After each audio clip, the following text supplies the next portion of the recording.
Le calme relatif qui régnait ces derniers jours dans la bande de Gaza est terminé.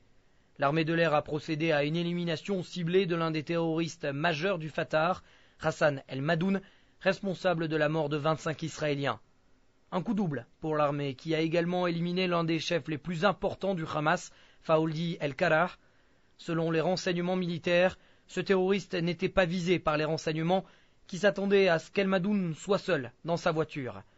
Et alors que le Hamas n'était pratiquement pas impliqué dans les dernières actions contre les cibles israéliennes, l'armée craint avec cette élimination une recrudescence de la violence.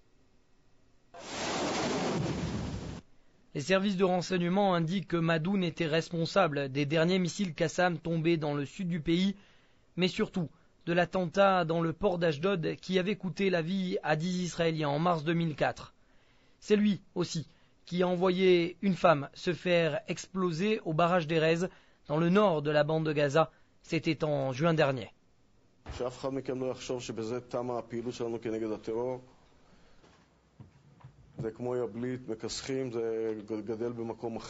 Cette élimination ne fait que renforcer la position d'Ariel Sharon qui ne rencontrera pas Abou Mazen tant que ce dernier ne lutte pas contre le terrorisme.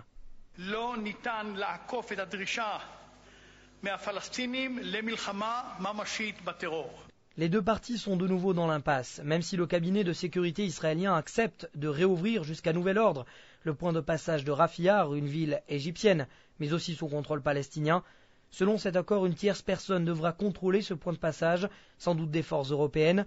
Israël filmera en continu l'endroit et recevra en temps réel les noms des personnes qui passent. Uniquement les Palestiniens auront le droit de passer le barrage. Autrement dit, des officiels iraniens ne pourront pas passer par Rafia. C'est cette ambivalence qui règne aujourd'hui en Israël. D'un côté, l'allègement des mesures contre les civils palestiniens, de l'autre, des opérations massives à Jenin et cette élimination ciblée en plein Gaza.